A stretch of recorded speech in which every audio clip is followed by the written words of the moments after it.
Okay, it's 7 o'clock. I want to welcome everyone tonight to our special meeting of May 22nd.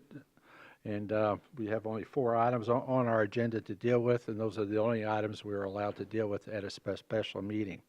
Before we start tonight, I would like to begin by acknowledging that the land on which we are gathered is the territory of the Ottawa and Chippewa peoples, who have stewarded this land throughout the generations. We thank you for your strength and resilience in protecting this land and inspiring us to uphold our responsibilities to do the same. With that, I also like to continue to ask, especially me in general, that we speak to each other and with each other with respect, dignity, patience, and charity. With that, we'll have the Pledge of Allegiance. I remembered it this time. Mr. Warner, would you lead us, please? Allegiance to the flag of the United States of America and to the republic for which it stands, one nation, under God, indivisible, with liberty and justice for all.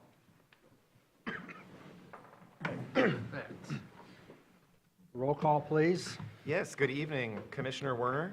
Here. Mayor Pro Tem Shamro? Here. Commissioner Wilson? I'm present. Commissioner Stanley? Here. Commissioner Treadwell? Aloha. Commissioner Cobert? Here. And Mayor Lewis? Yes, I'm here. All right. Okay. With that, announcements from the interim city manager. I have no announcements. Penny? Anybody else from staff have announcements? We're all set. Okay. Good. Announcements from the city clerk, please. Yes, just some meetings scheduled for this week. The week of May 22nd, the City Commission's ad hoc committee regarding the Beitner property will meet on Wednesday, May 23rd. That's at noon in the training room on the second floor of the Governmental Center. Wednesday? I thought it was tomorrow. I had tomorrow. I have Let tomorrow. me double check.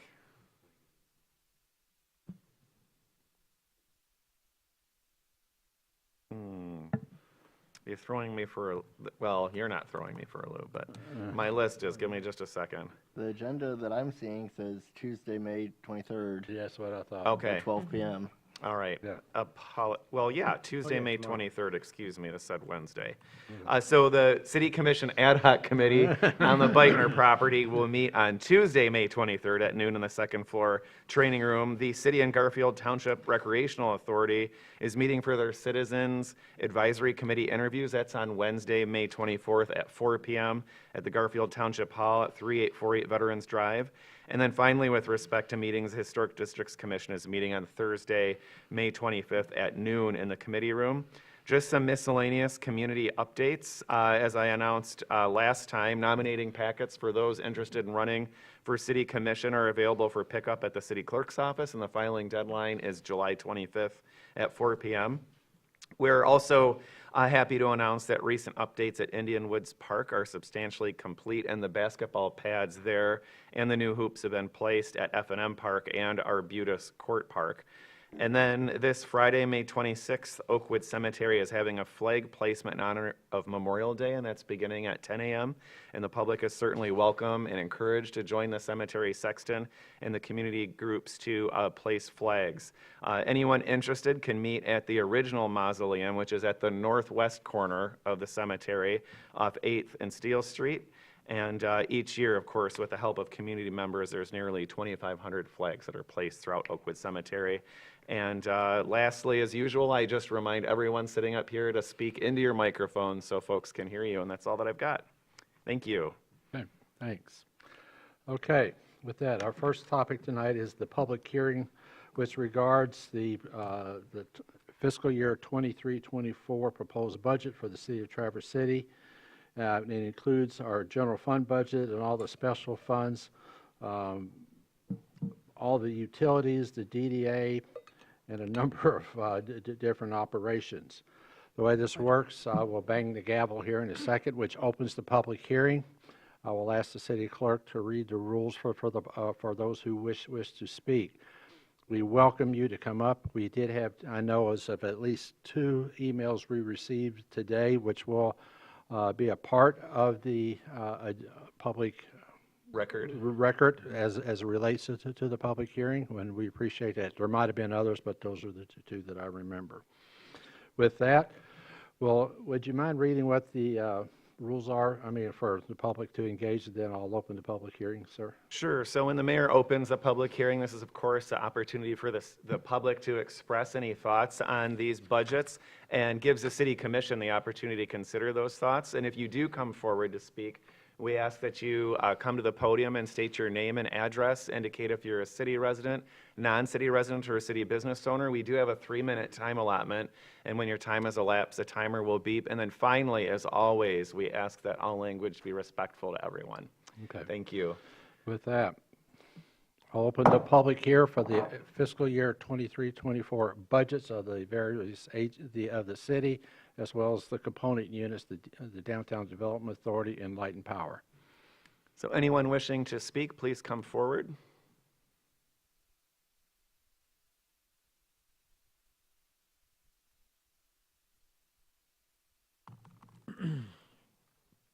Justin Reed, 6'3", Kaiji Drive, Apartment 1B, Traverse City resident.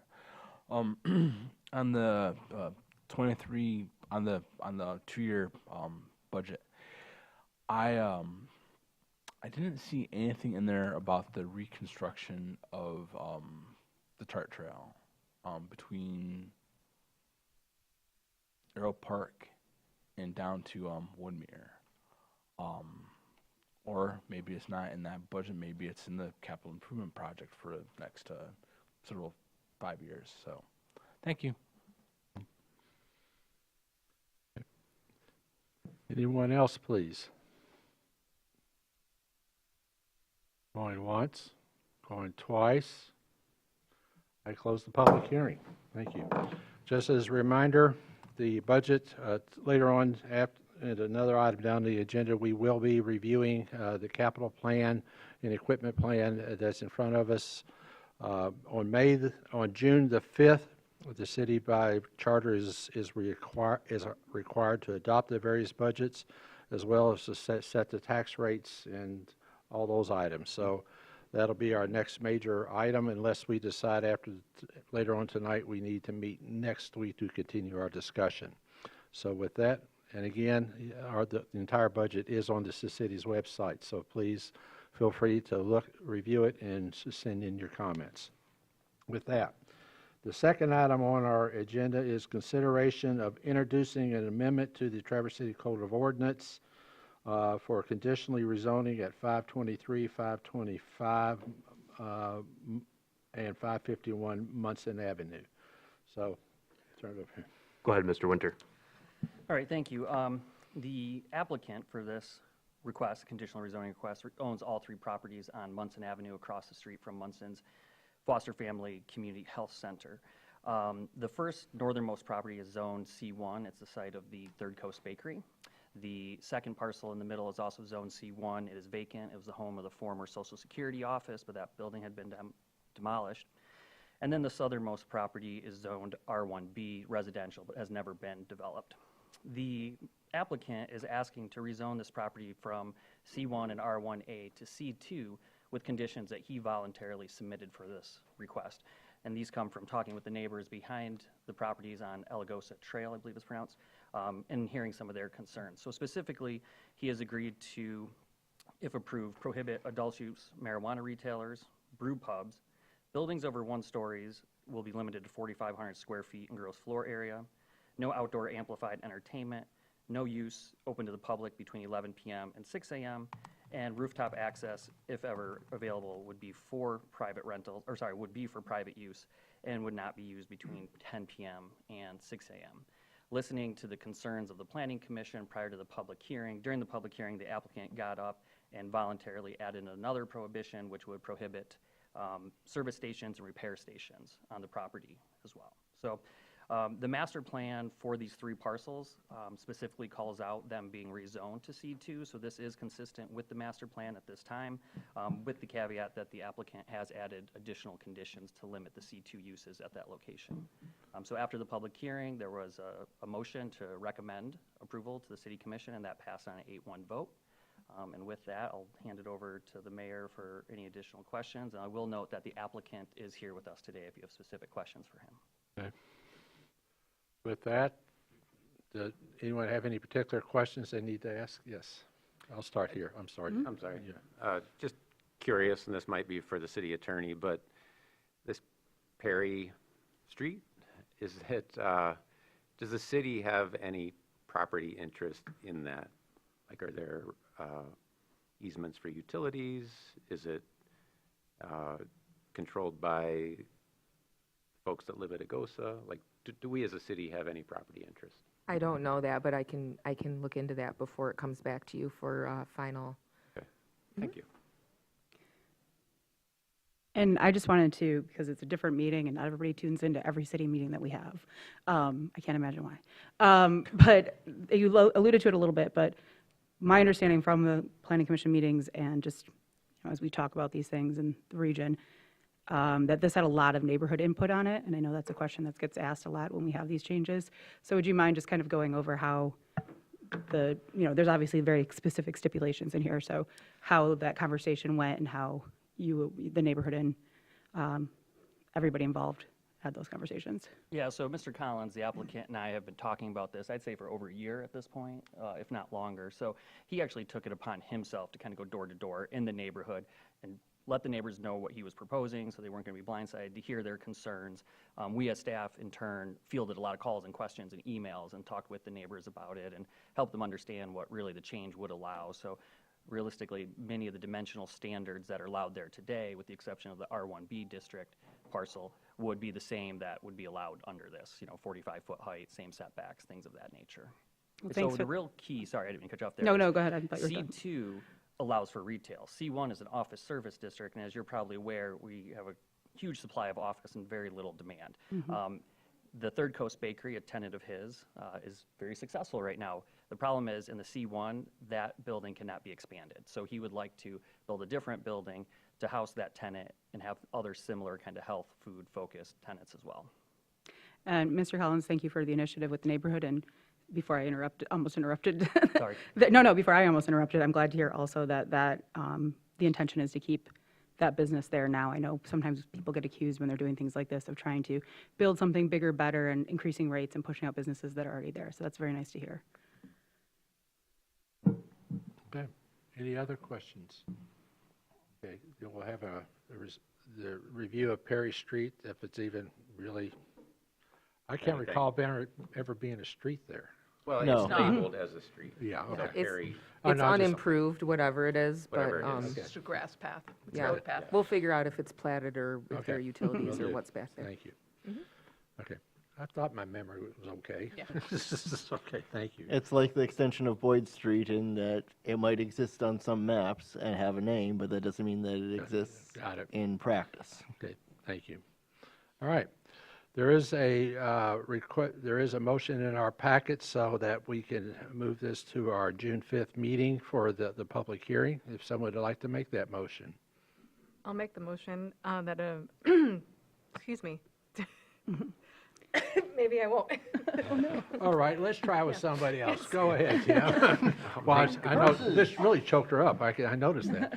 make a motion that an amendment to the Traverse City Code of Ordinances, Appendix 1 or I, zoning map changes, which would conditionally rezone the properties commonly known as 523 and 525 Munson Avenue from C1 Office Service District to C2 Neighborhood Center District, and the 551 Munson Avenue from R1A Single Family Residential to C2 Neighborhood Center District, with the conditions voluntarily submitted by the applicant and as recommended by the Planning Commission, be introduced and scheduled for possible enactment on June 5, 2023. Okay, do I hear a Support. second? Here's the support. Okay, with that, is there any other comments from those that are with us tonight? Okay, I'd like to say that I went and walked this property, and I heard nothing but really positive things about Mr. Collins and how well he's been working with the community and how respected they feel. I think they've worked through things that could have been contentious in a very civil and lovely way. Thank you. thanks to everybody. Okay, with that, we have a motion on the table and a second. All those in favor of the motion say aye. Aye. All those opposed say nay. Motion passes. Okay. Next, we have a discussion regarding, which is a continuation of our budget review, our capital improvement plan and long-term capital needs. I think of all the things that we go through the budgets, it's always in the capital in many ways that strikes the interest. So it'd be interesting to hear what's going to be presented tonight.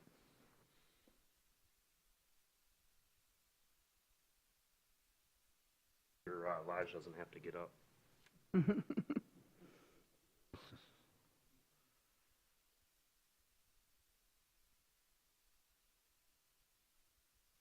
All right, good evening, Mayor and Commissioners. Appreciate the opportunity to continue our budget conversation that we started last week.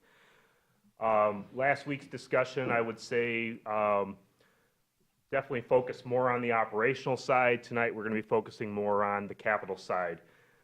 Tonight, we get into much larger numbers, if you will. We don't expect there's going to be answers tonight or what have you. This is, again, what I'm seeing as I come into this position right in the middle of the budget process. Signs that I think you all should be aware of that we need to think about holistically. Again, you're not going to solve it in this one fiscal year, but this is a conversation that should probably be started with the City Commission. With me tonight is our great staff.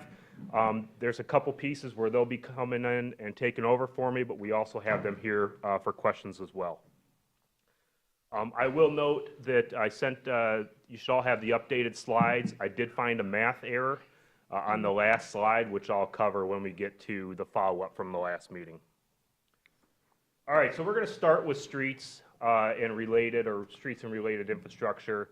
I'm not sure if everybody's familiar with these maps, but this comes from our asset management system.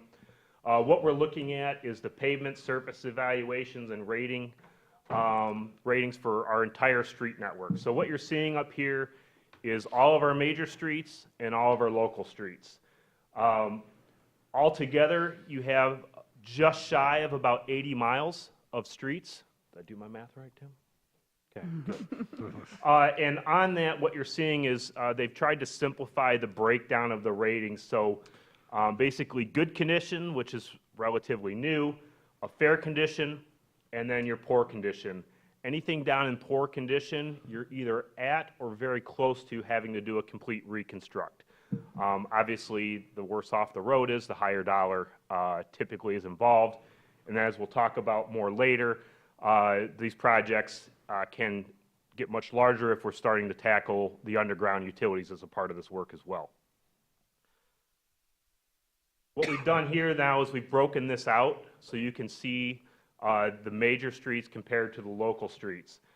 Again, on your majors, at least from my viewpoint, you're doing pretty well on your majors. Almost double of your streets that are in fair condition, you've got twice that in good condition. So I'm not overly concerned about major streets. Can I ask a quick question? Yes, please. Just to understand the maps. I'm assuming the light blue maybe is 7s and the orange is maybe 3 and 4? Let me check on that, but yes, the darker blue is like brand new, and then as you lighten it up and then get to the red. Okay, so yes, dark blue is going to be pretty much like a 9, 10. And then as you get to the light blue, we're in like 7, 8. And then we're going to start getting into green, right, for 5 and 6.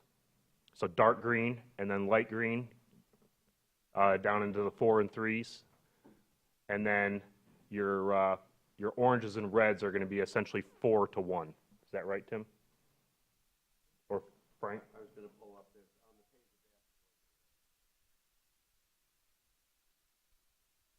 page. And if you go into the map layer that the city has, you can go street by street and see how any given block We're segment. presenting this to the public. We've got more colors. than Yeah, we have can it. update, That's all. because we'll post these slides if they're not already posted. We'll get the legend added to the slides. Thank you. Okay. Okay, so major and then locals. Obviously, with like most communities, most of your streets are local streets. These are your neighborhood, your grid system, your other streets. Overall, you have almost 17 miles of neighborhood streets in poor condition. The purpose of this next, yes, please. And we don't even talk about alleys. This is just public streets, not alleys. Not alleys. Just Okay. clarity. Yeah, that would make for a very interesting slide.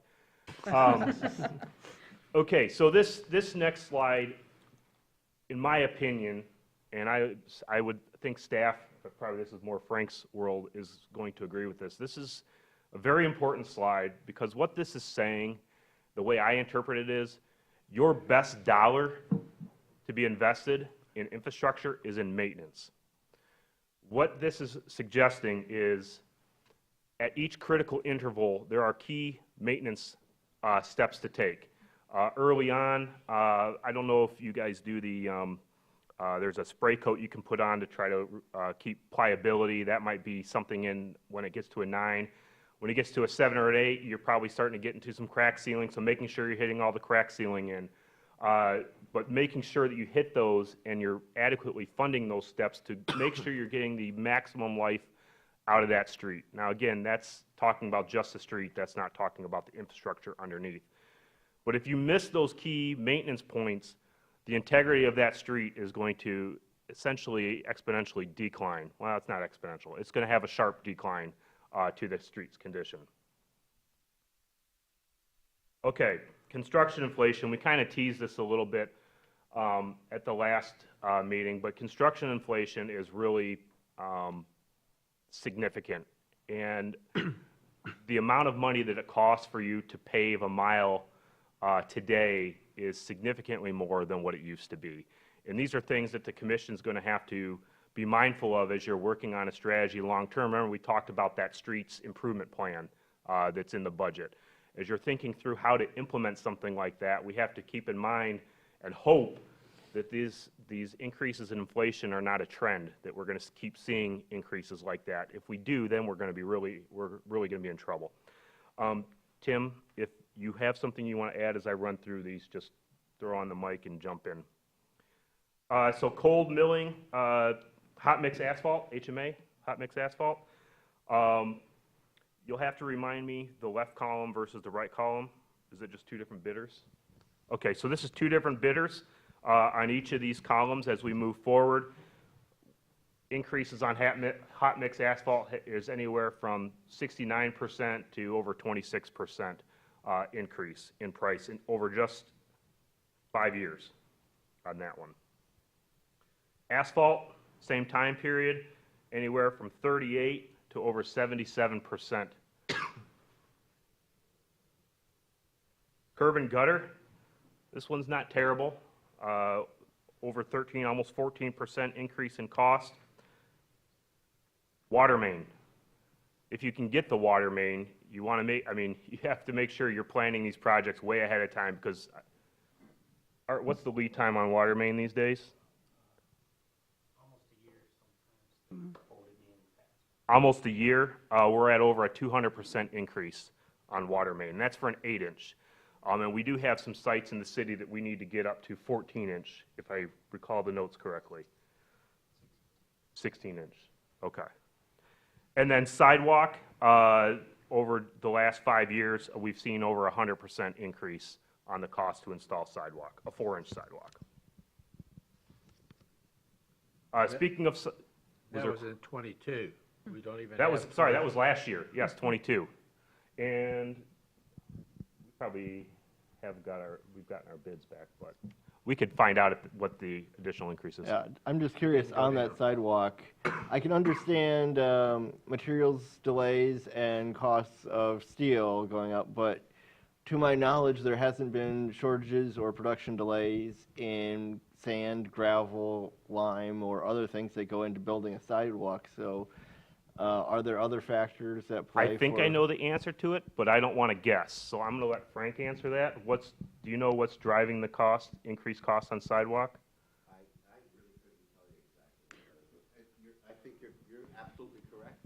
Frank, could you go to the podium? Thanks. Sorry about that. Frank Detura, Director of Public Services.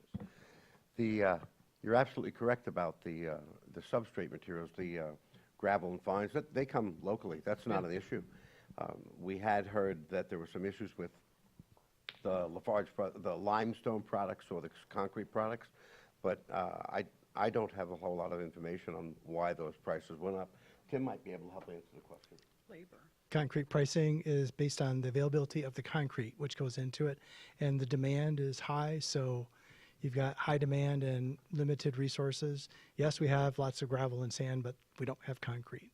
So that has to be trucked in, and the cost for trucking from the sources and or shipping, you know, they do bulk loads to certain ports, just astronomical. Thank you. I was going to say the hauling was one. The other one, too, that at least, I mean, sidewalk, much like a lot of other things, is very labor intensive. And finding help in physical labor in most sectors is very difficult, and those costs have gone up quite a bit. Mayor Pro Well, Tem. follow up on that, but I had a separate question before. Also, I feel like maybe we should careful, because this is a public meeting, to not engage too much into, I appreciate the answers from our staff who have looked into this, but as Tim Lodge mentioned, there's transportation costs and other things that factor, and it's not just the cost of the material themselves. And we're also dipping into an economics issue where it is something in demand, and there might be price increases till they hit the demand that people aren't willing to pay anymore, too. It's not always there's not always a good explanation for it.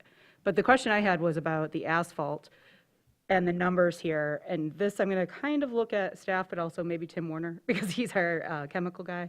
But we passed our ordinance limiting asphalt usage because of the contaminants, and I'm trying, I guess my question was. No, that was just this specific ceiling with. Ceiling. The ceiling, okay, that was my question was. Hydrocarbons, I think. Thank you, that was my question, is this factoring in everything that goes into using asphalt in the city now for the costs too? No, we hadn't been using those applications. I couldn't remember, it's been a couple of Yeah, years. no, So thank this you is- everyone for refreshing my memory, that was why I wanted to ask. Yeah, this is just the construction. This is not the maintenance of the asset once it's installed. Okay. And to your point, Mayor Pro Tem, we are certainly hoping what we're seeing is not a trend. We are hoping there is an end at some point. But with what's been seen over the last few years, nobody knows where that end is. Okay, sidewalks. We touched on this briefly. This is just a brief update. Obviously, there's installing new sidewalks, but to maintain those, the laser cutting, they're actually in town now. We do that to basically shave off a piece of any trip hazards. I call it R&R. I'm not sure what the technical term is here, but the rip out and replace. So when you have tree root damage and things like that, we pull those flags up and replace. The other big one that we need to be mindful of budget-wise is our ADA ramps. Asset management right now is in the process of inventorying all of the ramps where we do not have the indicator what do you call them, plates, tile plates, tactile plates? Okay, tactile plates, where we need to be getting those in. And realistically, what we should be doing is we should be planning each year to be working down those ramps. And those, when you get into those ramps, it can get costly if you're trying to make sure you're hitting all your ADA requirements. Okay, other recent investments. So this is just looking at DPS operating costs. So this is our cost to operate the streets network. So that is some of your maintenance, that's your street plowing, that's your sweeping. Frank, that includes your sweeping? Okay, I'm sorry, the DPS operating costs. That's basically the entire operation of DPS streets related work.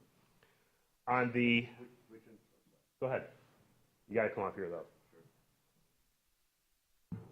That does include street sweeping, snow maintenance, crack sealing, maintenance items rather than actual reconstruct or preservation. So that's the maintenance items for the streets. So a mill and overlay is not going to be in that list, correct? Okay. On the left, you have our sidewalk investments over the last, 2019 to 2022. On the right, you have our streets costs, our street improvement projects from 2019 to 2022. If you add those 4 years up, we've spent over $12 million on non-motorized sidewalk-related work and just shy of $6 million on streets work. Just for some additional context on the sidewalk side, that's not all general fund dollars. I mean, there is some general fund that is funding the bond payments. A year or so ago, 2 years maybe, 2 years ago, you dedicated the first mill, is what I refer to it as, towards your street network. So that's what's helping to fund your bond payments on your sidewalk bonds. But you did also receive about 4 million of that is grant funds, yeah, those are the grants, and then the bond payment is also being supported. I was gonna say, that was pre-COVID. 4 years ago. Well, that was the two. Yeah. No, it was, 2019. Oh, he corrected you. 20. Okay. 2019. All right, listen to these guys, not me. All right. All right, where were we? Okay, utilities. Art, I'm going to want you up here for this one, please. Go this way. So what you're seeing here, what you're seeing in front of you are just some images from our sewer system. This is the stuff that everyday resident doesn't always think about. As long as the toilet flushes, the water goes down the sink, we don't always think about what's under the ground. And what you're seeing in front of you on the left is a not brand new, but it's a new PVC sewer. Everything to your right gives you an idea of what is underground as far as our existing clay sanitary sewers. Anything you want to add on that? Sure. You see the cracks, those are vulnerable points for infiltration and inflow coming in, and that is something that's high on our priority list. Commission has goals for that as well. So as it says, these pipes are up to 80 years old, and some of them can be lined, but others maybe can't based on their structural condition. If it's caving in and already, having a really bad spot on it, might require a spot repair in addition to, say, a lining project. And yes, Commissioner Werner. No, I appreciate that, but just for the public's assistance, because we talk about I&I, but only periodically. And the way I describe it to my kids is these sanitary sewer pipes, it's like a giant straw going to the sanitary sewer plant. We don't like to think about a straw going there, but they're under suction. So when these cracks do exist, they're pulling water, groundwater, into these sewer pipes. So we do worry about sewage getting into the river, et cetera, but typically cracks, the vast majority, it's not impossible, but the vast majority of cracks lead to the infiltration that goes to our plant. 100%, and that can also be tree roots, sediment that gets in. That can be some of the things that can lead to a sewer backup as well. The other thing I should just back up and just say for a second, for those that are not familiar with how water and sewer is funded, previously, when we're talking streets, we're talking general fund dollars, we're talking Act 51 or gas and weight tax. Here we're talking about utility dollars, so your water and sewer bills that you get monthly? Yes. Do we do monthly? Okay. So I just want to make clear that we're talking two different systems. Water and sewer is paid by rates. Streets, general fund is taxes. Act 51, taxes you pay at the pump. Okay, as far as sewer and water mains, we have over 90 miles of sanitary sewer in the city system, which does extend outside the city as well? Or is this just city? This is just city. Okay, this is just city. All right, but we thank you. do collect from outside. Right. Within the sanitary sewer mains, we have over 1,900 manholes. 59 miles of that clay pipe we were looking at before, you have about 59 miles of that pipe still in the system. We have 108 stormwater treatment systems, so this is going to be, you're going to have to give the examples on those. I know what they do, but I don't know what they're called. There's a wide variety of brands and so forth and technologies that we've installed, so they do vary quite a bit. Some have filters in them, some are like aqua swirl type units that keep the floatables from moving downstream and so forth. That's almost like pre-treatment before we get to the plant. And as far as the stormwater treatments, those are going to be things that we're trying to capture as much sediment out of the system as we can before it goes out into the lake, and also pollutants, oils, things of that sort. We have over 120 miles of existing water main, anywhere from 4 inches up to 30 inches. And currently, right now, we have 9 miles of water main that are needing replacement up to, from 4-inch to 16-inch, up to cast iron, and we're estimating that to be about 24 million, and that's not currently in, Some of it is in the CIP. It's an average of $500 a foot if you take the cost of the pipe installation and everything above it to replace, but that's a very broad estimate. thank you. Okay, we've got a large project coming at to the wastewater treatment plant. Anything you want to highlight there? This is state water or state revolving loan fund that we're working to get dollars from, Correct. and we're getting just shy of $30 million on that revamp. Is that correct? Yep. This is the wastewater capital investment fund. This is just giving you kind of an idea of the investments that have been done over the years in your your wastewater system. Overall, the wastewater fund, when we do projections on rates, we try to anticipate those rates being able to cover a certain amount of the capital improvements with pay-as-you-go, but also be able to cover current and potential future bond payments for projects. Currently, what is in the budget, what is being recommended is an increase within the city limits from $5.30 to $5.75, and then outside city limits, we're recommending going from $7.95 per 100 cubic feet to $8.63 per 100 cubic feet. And if we do have questions tonight about the water and sewer rates, we do have Brian Posma from Finance who can answer that a little bit further. Anything you want to add on that one? Yeah, just to point out, that's beyond the first 600 cubic feet, so that would be for each additional 100 feet over the base rate. Thank you for clarifying. I'm not going to try to explain this chart, but if you want an explanation, we can ask Brian, but essentially what we're trying to show here is that the fund cash flows that we're able to cover anticipated projects. This is the model that they use to set rates. Yeah. Yeah, sure, please.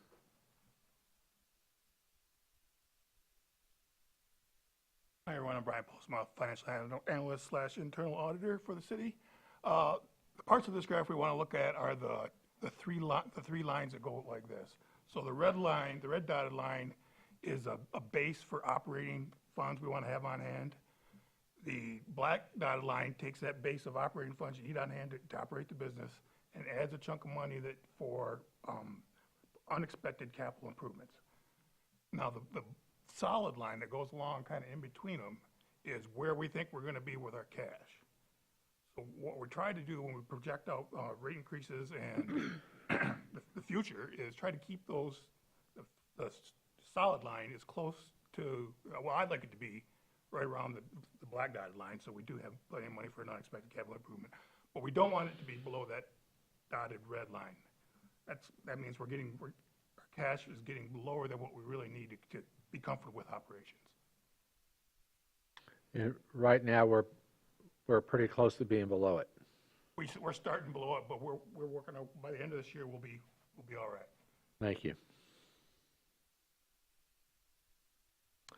Same images on the water fund, just giving you an idea of the investment that's been done over the years and what we're projecting currently in the capital improvement plan.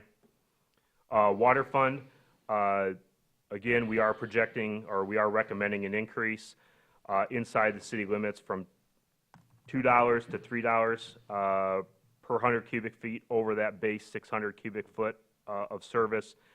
And then what's being proposed, sorry, I read that wrong.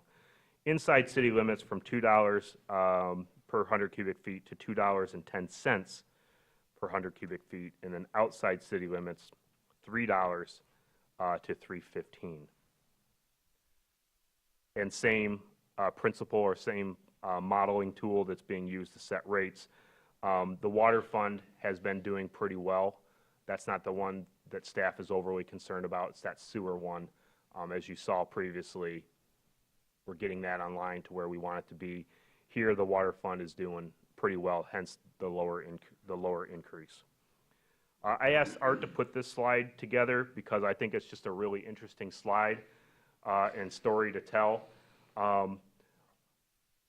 Sometimes you get concerns raised about your water and sewer rates. Now, this is just looking at water, but if you were to look at the cost of a bottle of city provided water, you are at 4 cents per gallon. 0.4, thank you, 0.4 cents per gallon. And when you look at a bottled water, if you use the actual 20-ounce bottle of water and extrapolate that out to a gallon, you're over $11 a gallon at that rate. And so I didn't ask for this part. I thought it was genius on Art's behalf and his staff. But if we were to charge bottled water rate for our water, you're over $50,000, almost $51,000 a month. And many, I won't say all, but many of those bottled water products that you buy at Meijer or the gas station is essentially just municipal tap water that's been maybe filtered one more time. That's it. So the point being here, the value of water in Traverse City is really, really good when you're comparing it to what you can buy retail. Next, we want to just highlight stormwater management. This is something we've been talking about. This goes to the I&I discussion a little bit as well. The reason we wanted to highlight this is unlike the water and sewer fund or sanitary sewer fund, we don't have a designated funding source for this. I know the city has talked about it over the years. I know the whole state, in large part, has been talking about how you fund stormwater. We have a base plan. We have an idea of what type of investment is needed. Am I doing okay so far? Okay. But long term, if this is a priority that we want to work on, we need to figure out how to better integrate this into the budget. Yes, there is a portion of this that we can address when we're doing street reconstructs because we're already in there doing the work. It's beyond that. It's the ongoing maintenance. It's the other treatment pieces. Those are the things we need to work on. Thanks, Art. Anything you want to add, Mr. Lodge? No. Okay. All right. I'm going to be very brief on this one. Facilities and technology. Remember, we were talking about some of these reports that are outstanding. We have 3 major shared use facilities with Grand Traverse County, and then we have 4 of city-owned buildings. This is just the buildings. This is not other ancillary facilities that are out there. All of these facilities need help. They need some love. It was the Carnegie building that we had emails on today? Yes. So we've got heating issues in a building, we've got cooling issues in a building, and then there's these larger facilities conversations that are taking place, not just within the city, but also the county. We should know more, kind of where this facilities plan is at. The city clerk will be communicating with the city commission about the possibility of a joint county board and city commission meeting to get an update on the facilities plan. Current target date is the 21st. We just found out about this today. Ms. Hill was able to find out that the entire facilities plan is expected to be done by the end of the year. They're targeting November. Just going to say, to be on the safe side, end of the year. I'll feel better about that. Technology. Just things that we're trying to be aware of and educate ourselves on. We're all currently using and operating in the Google platform. Grand Traverse County has entirely switched over to Microsoft 365. So what that means is it does impact the support that we get from Grand Traverse County. The state of Michigan, in our staff meeting, we learned the other day that the state of Michigan uses Microsoft 365 for a lot of their works, and so a lot of the forms that Mr. Lodge and his staff have to fill out and what have you, there's some inefficiencies that are created there. But beyond that, we're trying to take a step back. We have a cross-disciplinary staff team that's starting to dig into some of these things and looking at, do we have the computers? Do we have the right security software? Do we have the right pieces in place to be ready for the future? I think the biggest thing that I'm concerned about is there are softwares that I remember flagging on my computer in my prior positions that I'm not seeing anything like that. Doesn't mean it doesn't exist, but it's not to the forefront of us right now. So we're looking into all this. One that we know is a big issue is the work that our assessor tries to do. They're using a very large database. I think she told me the other day our BSNA server is like 9 years old. That's really old for a server, and we're going to have a really bad day if that server goes down. So we're trying to, again, do our due diligence so that we can inform you all as far as where we need to make investment and where we need to potentially make some changes to our technology uses. To close out this conversation, I want to ask Mr. Winter to come up here. He and I and the staff have been kind of talking about where we would like to try to go. And Mr. Winter was sharing his thoughts and ideas on the capital improvement planning process that he'd like to see. And so I would like him to go ahead and walk you all through where we'd like to get to. With that, go ahead, Sean. All right, thank you. So as staff, we have a number of plans that guide our capital projects and their designs. They're listed there. We have about 5 that are going to be coming on deck in the next year or so. In addition, we have a lot of policies, such as infrastructure policy and just overall condition assessments that help drive our capital improvements. When we do have a project, we work with this capital team. All the departments are represented there to kind of define the project scope and the merits of it. Where we struggle is that although we have all these plans, they're not strategically integrated at this point. So that leads to a lot of competition for limited staff resources and financial resources. So without that strategic integration, we're often finding ourselves operating under everything is a priority model. And of course, if everything's a priority, nothing's a priority, or constantly shifting priorities.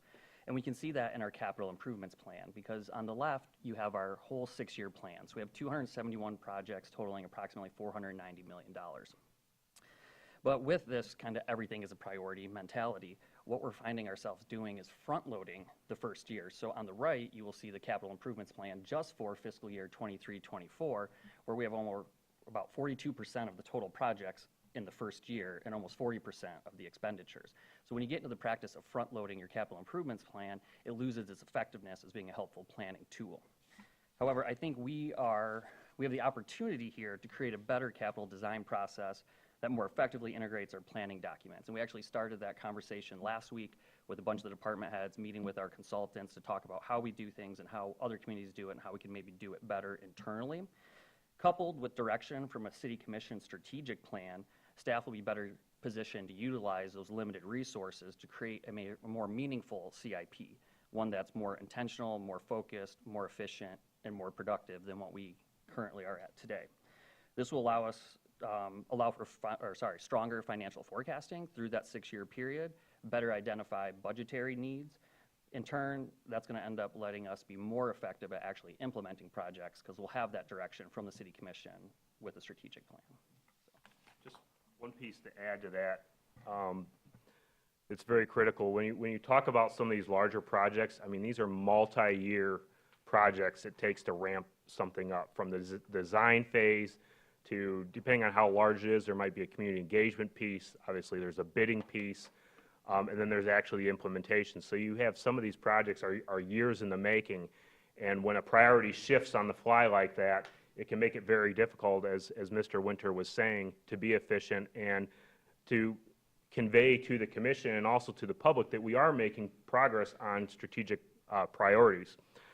So Traverse City is not the only community that's kind of struggled with these capital improvement plans that are almost wish lists.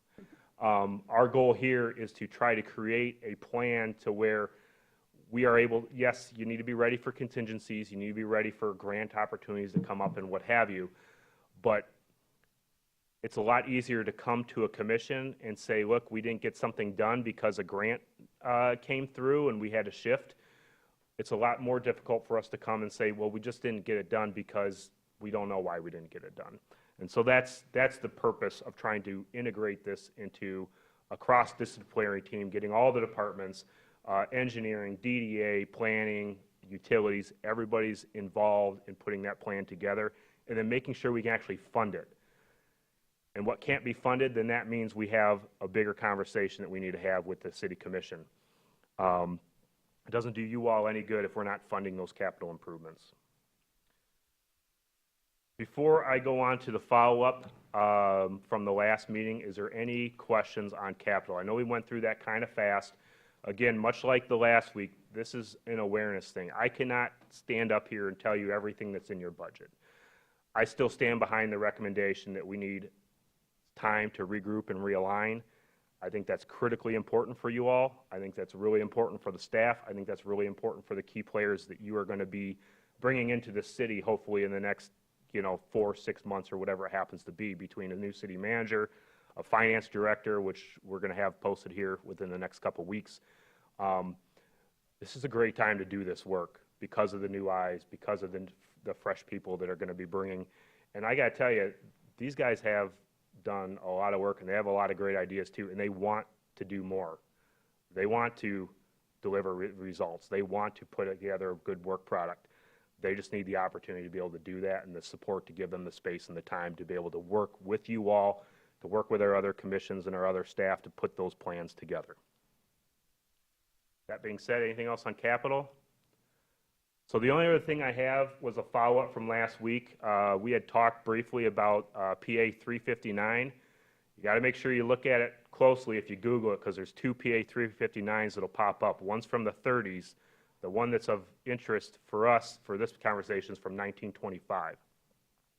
So PA 359 of 1925, this is a pre-Headley millage that's allowed by cities. Even looking at the wording, they've never updated this one.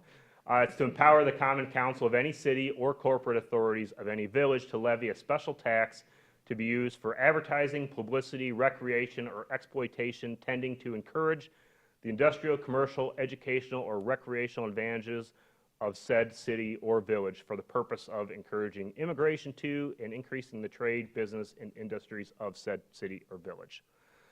We do a lot of this type of work between our communications department, between our parks and rec department. I wouldn't use it there, but DDA does a lot of this work. There's plenty of uses for this. And what this act does is you are allowed to levy a millage that generates $50,000 in revenue. And this is where I did my math correction. I did not divide by 1,000. Commissioner Treadwell.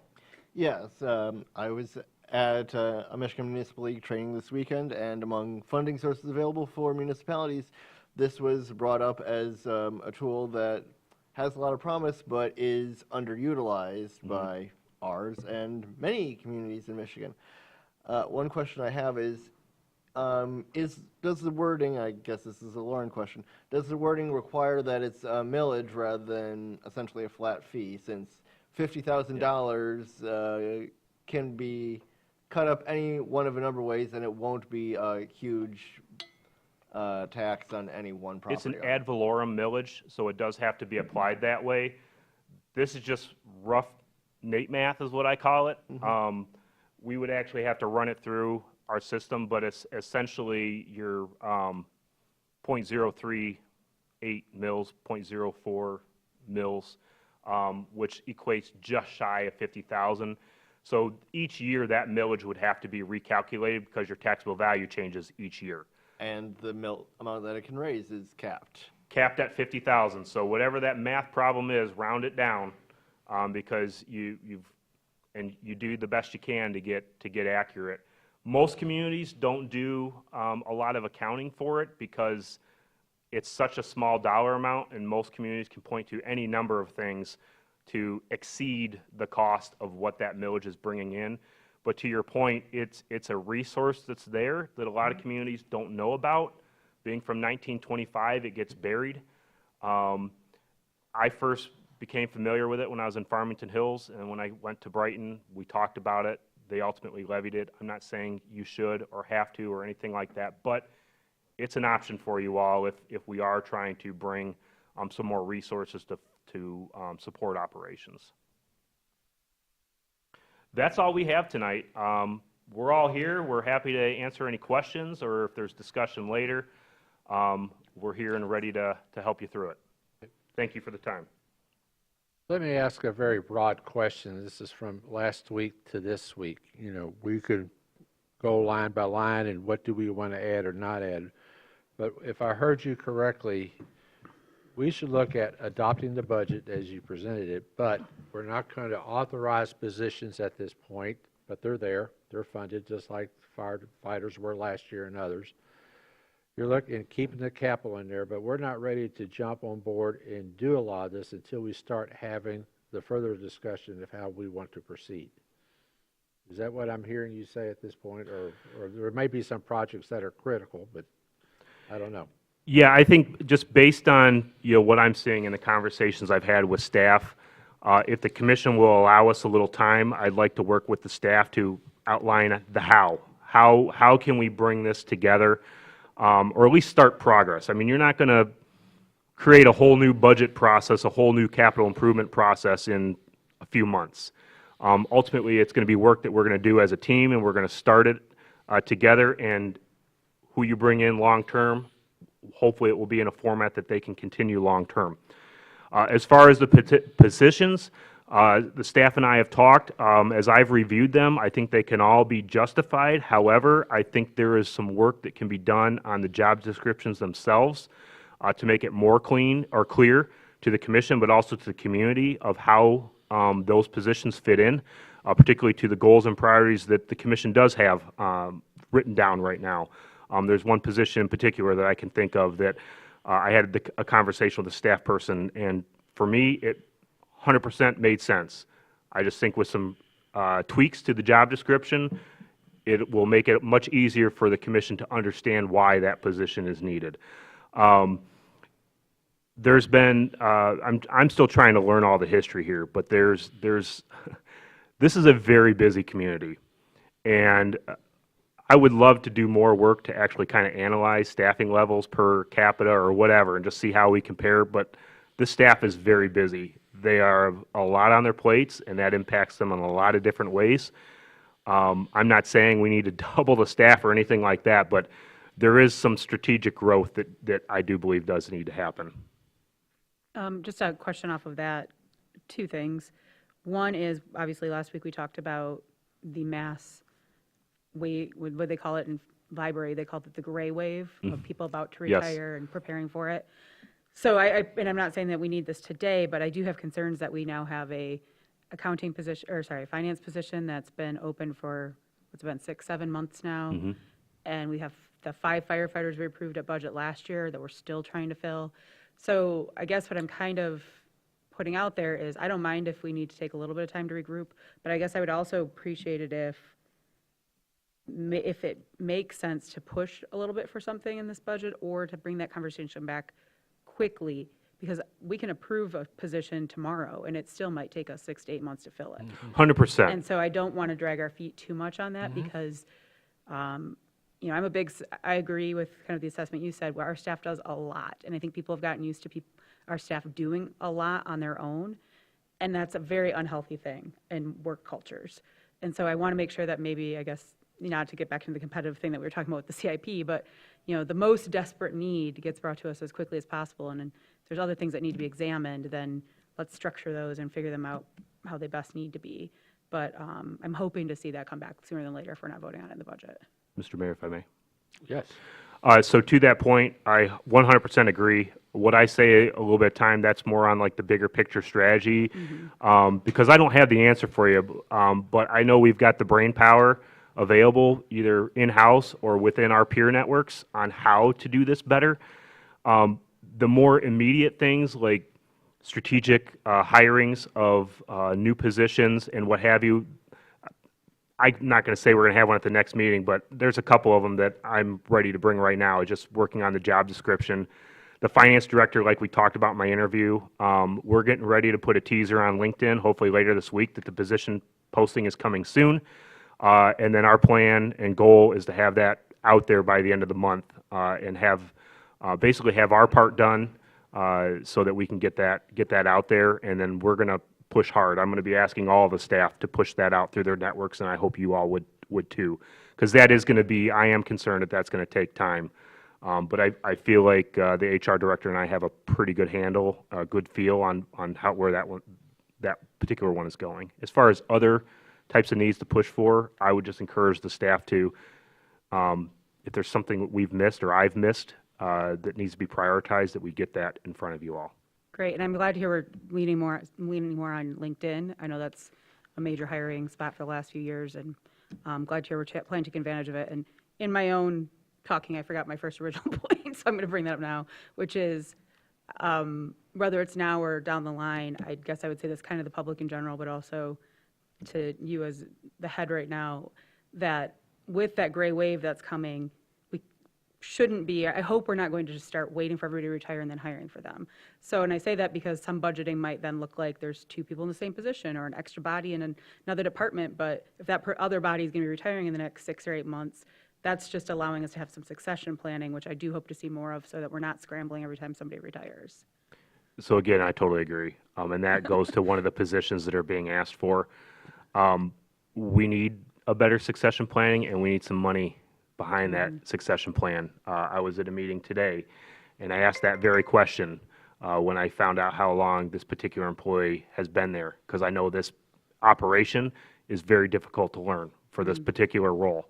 So there are going to be certain roles that you're going to want a significant amount of overlap on, and there's going to be others that, yeah, you might not need much overlap, but you don't want to be caught behind on this. You're already kind of feeling behind with the 10 vacancies that we have right now. So yes, all these big projects, all these big discussions we need to have. And when I go back to the how, I'm going to trying to help you all map them out so we can keep these conversations going throughout my time here, and then the successor can continue those conversations with you strategically. Great. Any other questions? Yeah, Yes. so this is my first go-round in this, so this may sound horribly naive. Going into this budget, and the first thing that was presented to us, I had written to Ms. Hill about road maintenance. It was the thing that I heard the most at listening sessions with the Planning Commission. It came up over and over again. And I said, I'm not seeing the line item here in the budget. And she said, yeah, it's not really there. So I really appreciate this being put together. But my question is, how does this then transfer into the budget that's going to happen? Yeah, so most of the time you're, and Frank, if I miss something, just come up to the mic and correct me. But most of the time, your maintenance of your streets are going to show up in your local and major streets funds. They're, I won't look at it right now, but there's line items that are going to be in there typically for asphalt, for crack ceiling.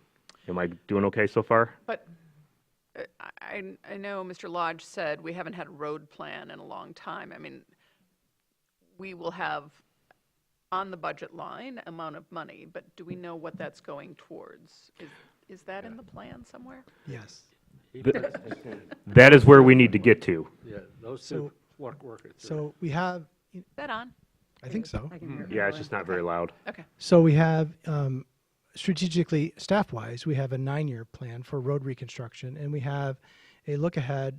Usually it's a year or two look ahead from the streets division about their pavement maintenance needs. So we'd like to, make that a longer-term plan.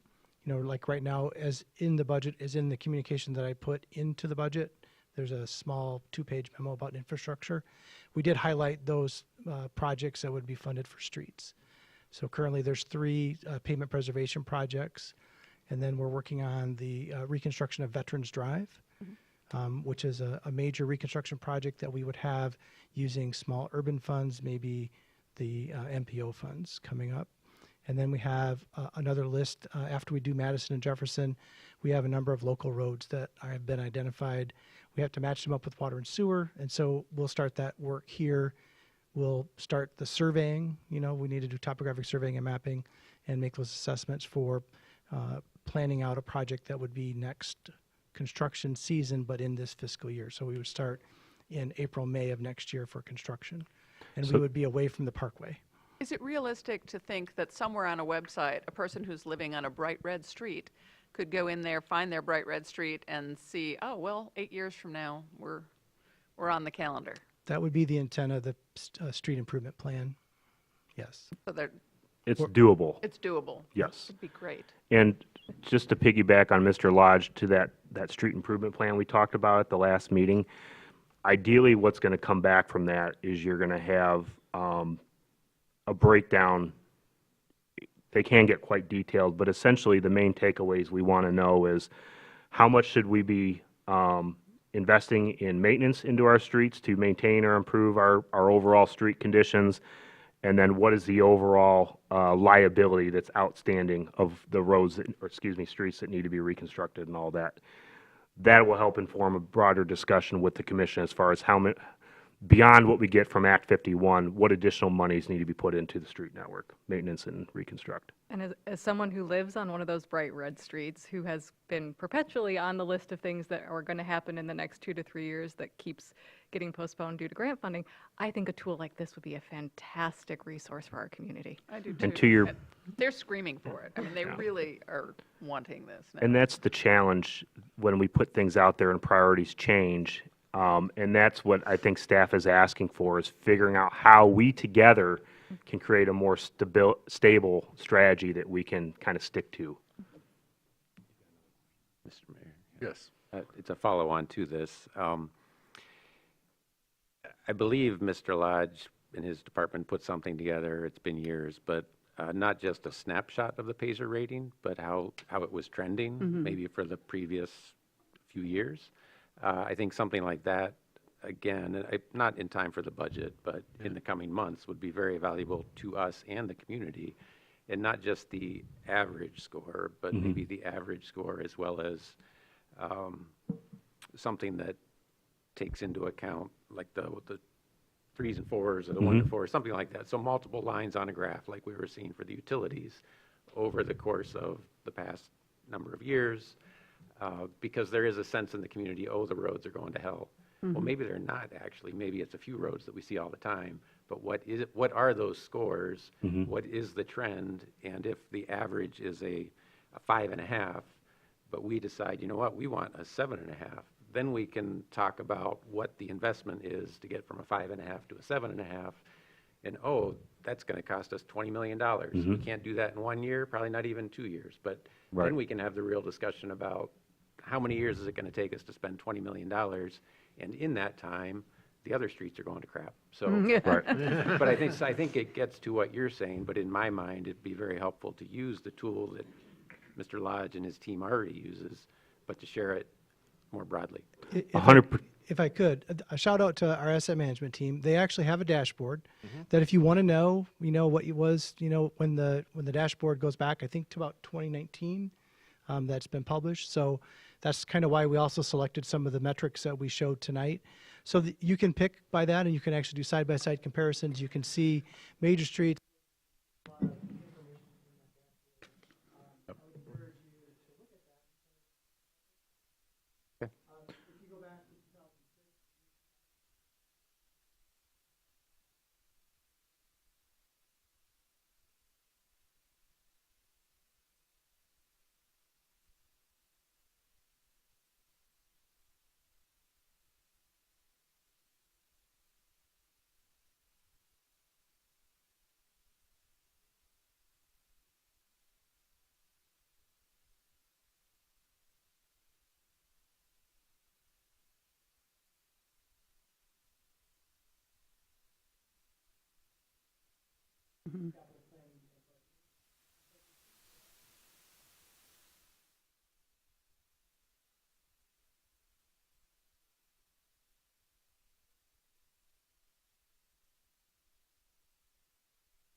And to kind of actually almost play off of that, well, not exactly, but to that end of like things changing, if the goal is to start working on a tool that would be shareable with the public, like Linda was talking about, I'm going to use the phrase that my former colleague Brian McGillivray would use a lot. I hope you don't let perfection get in the way of the good. I'd rather have something roll out and then have it occasionally update that I find out that the almost dirt road by my house, since we're all throwing our bad roads out, that is South Railroad, gets delayed another 3 years. I'd rather know it's going to be getting delayed another 3 years than having heard through the grapevine or in last year's budget saying it was going to get done this year, and I'm just sitting around wondering what's happening. So I think as well as it's a tool for knowing where you are on the agenda, I think it's good also to know I agree. just what's going on in the grand scheme of things. And as another person that lives on a bright red road, I didn't think I'd have this sort of competition to say that I live on the only major street that is rated as poor condition for its entire length or anything like that. But having a public-facing tool for the timeline that, okay, your street is showing up as bright red, or I can tell that there's a lot of potholes on my street, when is it getting done?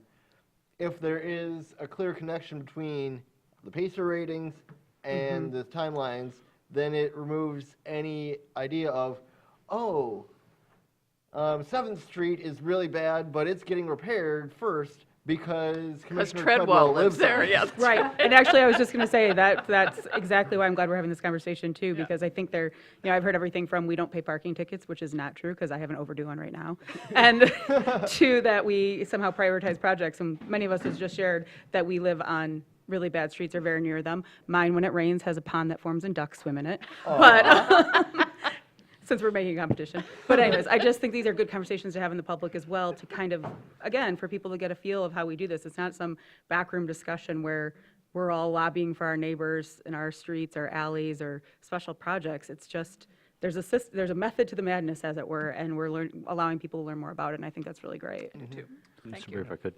So it wasn't a dumb question. No. That's a good question. There are no dumb questions, except when I ask them, but that's okay. Okay. First of all, thank you very much, because I think between last week and this week, or at least I know my eyes have been opened, that I know that a year and a half ago, we worked very hard on several sessions to come up with a list of goals and objectives that this body wanted to try to start moving the needle on. And I think it was a little disheartening when we find out that while we have this over here and this over here, they're not lining up. And we need to do a better job and work harder a little bit for the next few months to start that path, at least for those individuals who may or may not, who will be coming on board sometime in November, so that we have given them a great, honest start to move forward, and also the next manager and others that are coming forward.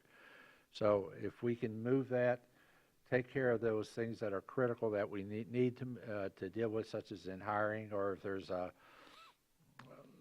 water main project that has to get done, we can deal with those, but at least it becomes part of the overall plan. So we know there's also a lot of other work that's going to be done that'll be coming back to us on some other large projects that'll have to have some integration with everything else, but it's also going to have to make some hard choices in the community. So there's a lot of work that's going to be lined out for the next 2 or 3, 4 years. So it's going to be important. Yes. If I could just make one quick comment for the benefit of the commission and for the public who might be listening. I mean, it may sound like, and we haven't even talked about if we're going to be meeting on the 30th or not, but it may sound like you have not dug into this budget in great detail. For your benefit, at least, I think we've discussed this, but just to make it very clear, the way I use a budget, it is not a license to spend. It is a guide to spend within, but is not a license to spend. So just because we have a lot more discussion to go, we are going to be efficient with our uses, and anything that is different or outside the budget or what have you, where we need to come back and have a conversation and realign or amendment or what have you, that will be happening. Yeah.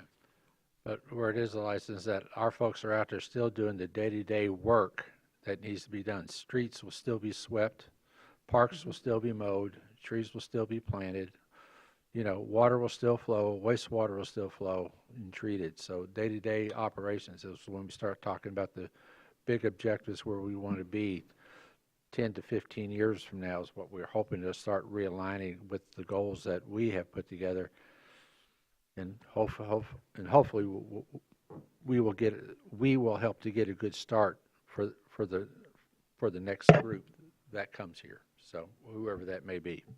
I think it's also important, the kids, not the kids, the Yeah. people who are in the city, city academy came. I thought you were pointing at us when To you me, were they're all saying kids. kids. No. Okay. Although that one gentleman, I think, was older than me.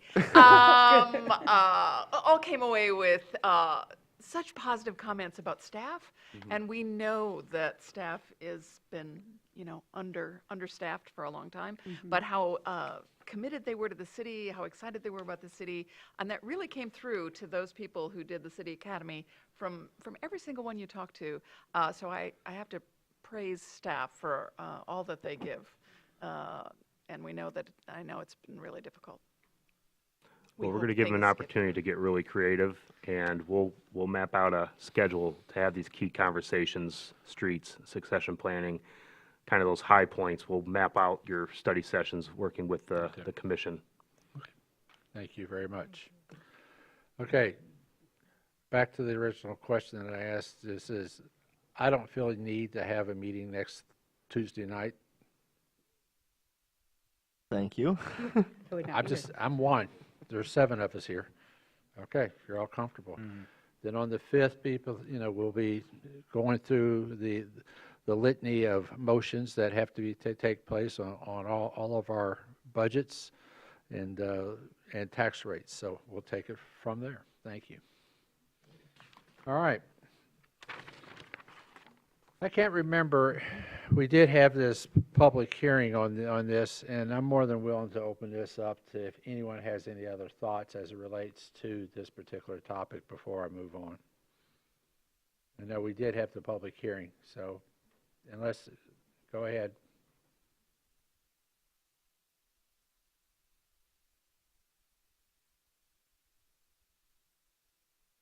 Justin Reed, 630 Cottage Drive, Apartment 1B, Traverse City, Michigan.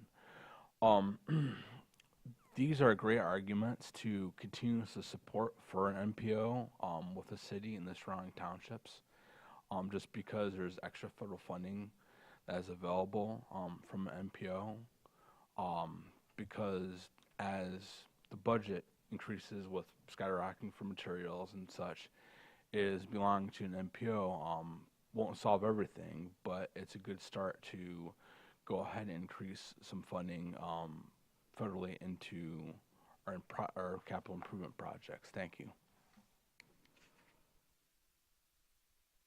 That's part of the equation. Okay. Thank you very much. Next, update regarding the city management recruitment process. I think you've all read the memo on what's desired. There are 12, if I may. Yes. There are 12 applicants. We received 12 applications to that.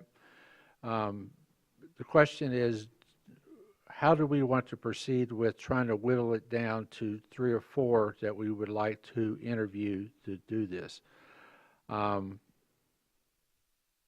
Do we want to do this as a whole, or would we prefer to have an ad hoc committee to do that, to bring us back to recommendations?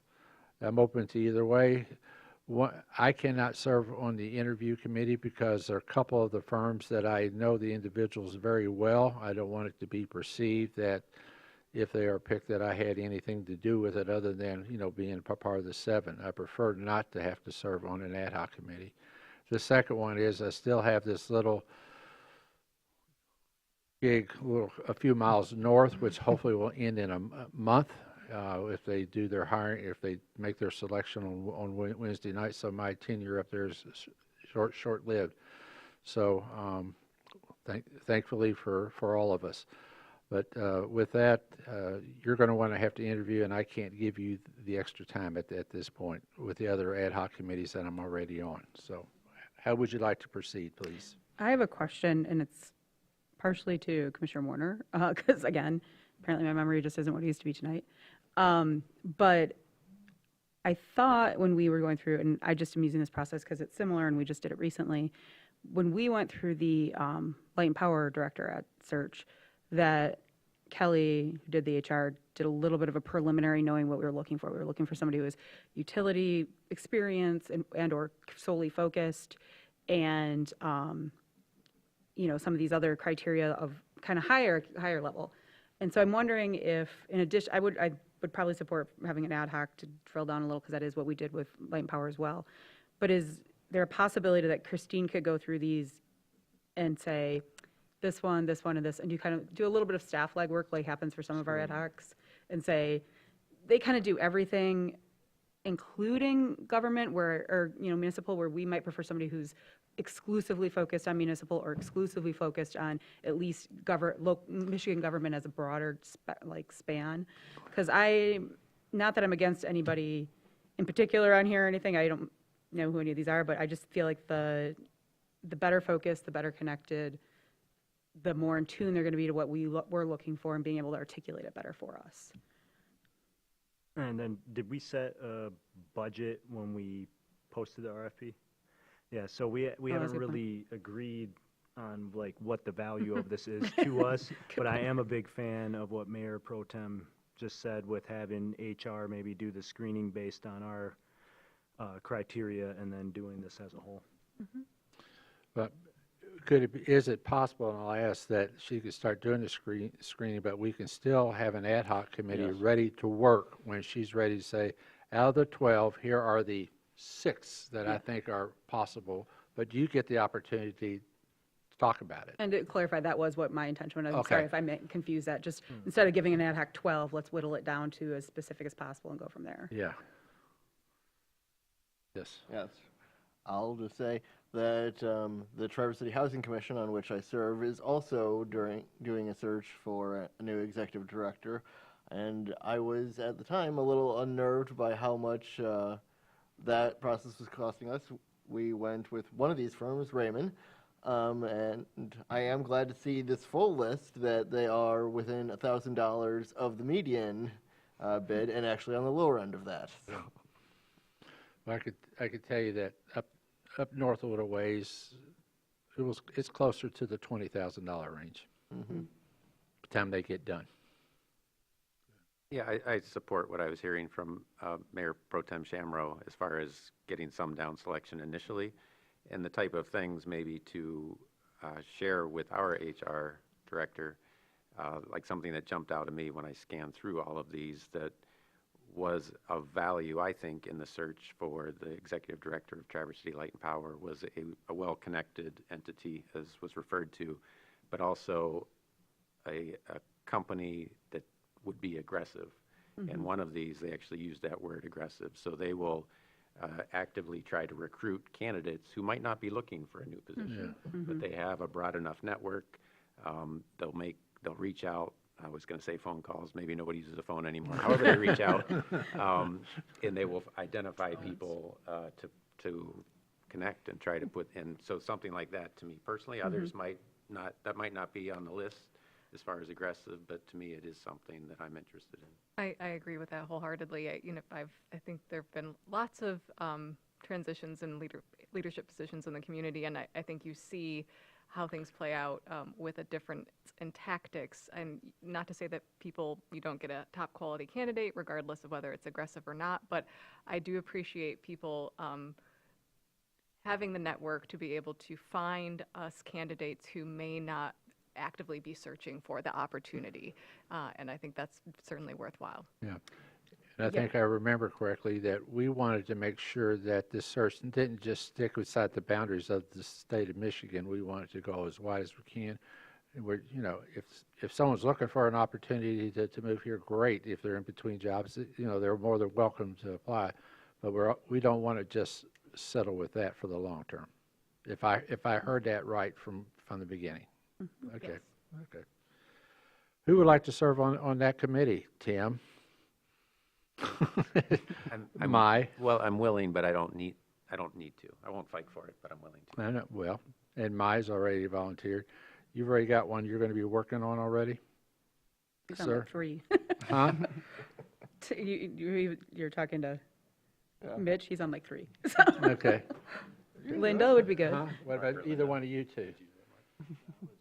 I was hoping we'd just all do it as a group. Only Do 'cause what? I'm- Well, I would just like to clarify, and this might sway some people, Mark. I would really hope that, because this is how, again, Light and Power did it, and I didn't mention it yet, they did it in one meeting.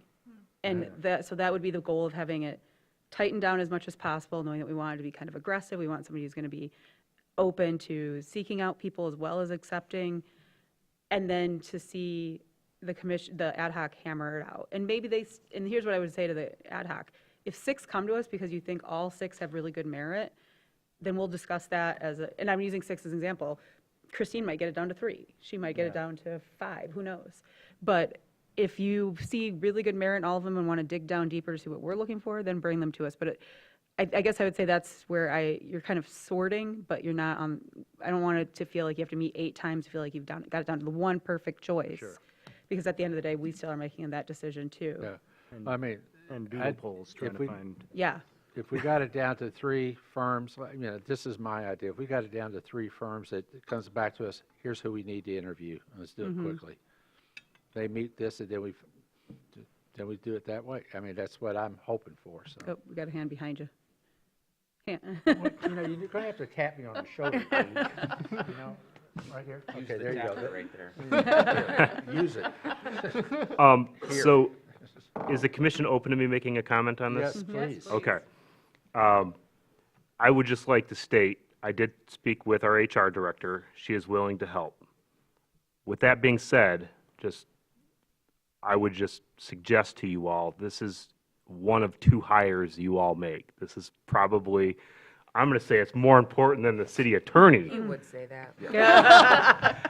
So as you're thinking through how to go through this, I would just hate to have any reason to suggest that staff left out certain firms or what have you, or kept certain firms from the ad hoc or the commission as a whole. And I appreciate that being brought up. I think that this is almost a case where, because I know we have such a good HR person, for my personal thought on it is, they're probably going to sort through key phrases that were used or other things that we might not pick up on right away. Now, when we get to interviewing candidates and doing that, I think that'll be a whole different process, and seeing what they've brought us, who we want to interview, how we want the steps to proceed. I think that would be a different process. But for the firm itself, I actually see it as looking for expertise there, but maybe I'm off by that if other people. Yeah, I trust staff to be professional and their expertise. Well, I would look at staff, coming in with the ad hoc, say, okay, you had 12. Here's why I'm recommending these 3, and here was my matrix and how I did this, or something like that. That this had this, this had this, and this had this, and this is how I feel. You've got them all right now. You can read them. You can read them yourself. You can do that, and then if you look at it afterwards, after that one meeting, yeah, we get it, we understand it, and then you can whittle it down to 1 or 2, 3, whatever you think is comfortable for us to interview. You don't have to make the final choice. You can bring that all back to us. Yep. So. Well, then with that, I'd make the motion that I would nominate Mai Stanley, Mark Wilson, and Linda Colbert to be. No, Tim. If it's this week, I'm going to be out of It's not going to be this week. state. Oh, I don't it's not? think. It's probably not going to be until early June. Yeah, I don't think we can do this. We've got some I'm guessing most vacation. people's schedules won't allow before Memorial Day. This one. I'm willing, but I don't need to. Okay. Okay. Just schedule it for immediately after the barbecue. There you go. Some of us had shops. Okay. Well, I'm not here this week, so that was This my week only. is It's a not gonna be- commute. it won't It won't be Right. this week. Yeah. Is that? Sure. Well, I've made the motion. If somebody wants to second it. I'll second that. I knew he'd get out of it somehow. Okay, we have a motion and a second. Mark, Every other one, and Linda. basically. And That'll just work to out. be crystal clear, just because I want to make sure I've got it down right, the purpose of the ad hoc committee is to make a recommendation to the city commission on a finalist or group of finalists for the full city commission to interview, correct? Yes. After the 12 that we received are screened and ranked or in Yeah, some way. however by- y'all work it out. Yes. Right, okay, understood, thank you. And yeah, I would like to second that general sentiment of a firm or a short group of firms, and just based on what the ad hoc determines, if there is a singular firm that shines above, then sure, but otherwise, if it's 2 or 3 firms, that would be capable for, I'd say, the full commission to discuss. 12 is a list that's a little long. Yeah. And I didn't finish my motion, I guess, because since we kind of appointed you all to this, who would like to serve as chair? My. With my Stanley to serve as chair. Support still. At least it was your own people then.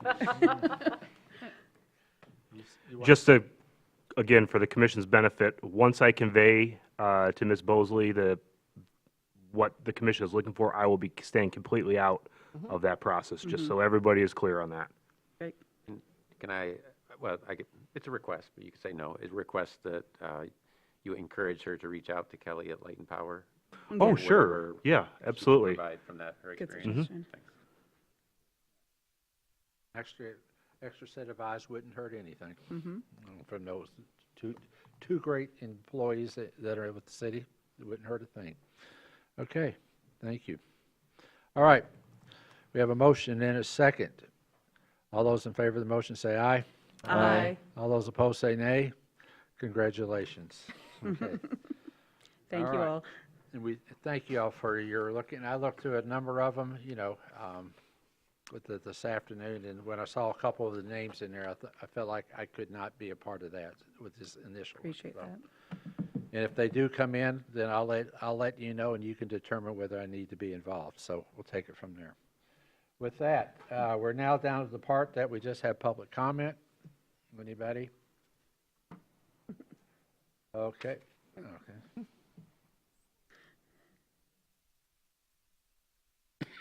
Just to read again.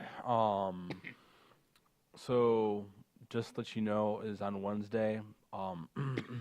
There's gonna be a mental health awareness walk that is going to start from the Orland Lakes Community Mental Health parking lot and end up in the open space, and it starts at noon on Wednesday. So if you see any colorful characters going down Grandview Parkway, you know what that's you know what that's about. And also, I put my name into the nominating packet for City Commission next year. Thank you. Anybody else from public comment? Hearing nothing else, and that we don't get to do anything else, so I'm going to call this as an adjournment. Thank you. Thank you very much. I'm going to try to We get thank to you for moderate. for everything. Thank you for willing to serve. So I didn't want to draft you. They what? I didn't want to draft you, but I'm glad you're doing it. Terrible. And then there's nothing out.